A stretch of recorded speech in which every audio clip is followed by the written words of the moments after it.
Hello. Do you guys know where we are? Can you guess? It's really hot.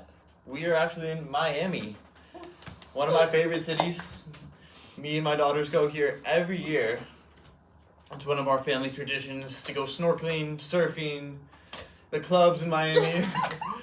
What's not to love? Right. But it's getting a little hot out here, so what do you guys say we go back inside and learn a little bit about hemostasis? Sounds Perfect. good to me.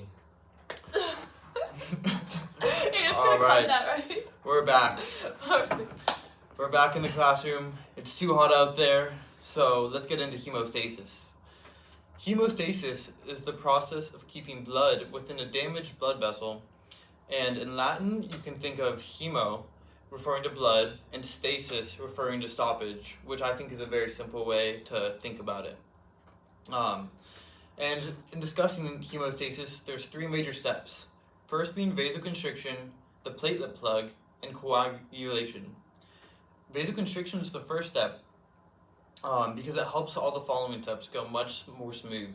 And it's stimulated in two ways. First, being in response to the damaged blood vessel, releasing this molecule called paracrine from the endothelium of the blood vessel. And then secondly, which we'll discuss in a second, is the platelet plug. And the platelet plug refers to platelets adhering to the platelet release factors, which creates the plug. This plug further helps coagulation because coagulation happens after the platelet plug and is created of a formation of a clot made from a fibrin protein mesh that seals the hole until the tissue repairs itself. Okay. Matthew touched on coagulation, so I'm gonna talk about the intrinsic and extrinsic pathways.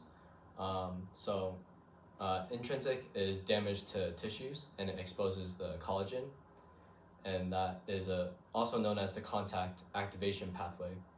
And then it's the collagen that activates the cascade.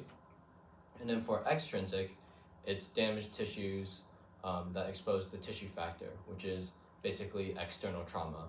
And both of these pathways lead at a thing called the common pathway, and that's where thrombin is made, and then it turns into fibrogen, and then it turns into insoluble fibrin polymers. Okay, as Trevor touched on, thrombin turns fibrinogen into fibrin, which forms threads that strengthen the platelet plug and make the clot stable. Hemophilia is a genetic condition where clotting factors are missing, leading to prolonged bleeding. In short, hemostasis is your body's emergency repair system, narrowing the vessels, plugging the holes, and reinforcing it with a strong clot. Thank you. I Thank say you. we get back out to the beach and Yeah. enjoy this beautiful weather. I'm gonna go Perfect. hang out with my three daughters who are all playing piano on the beach, so I'll see you guys back in class on Monday. Woo!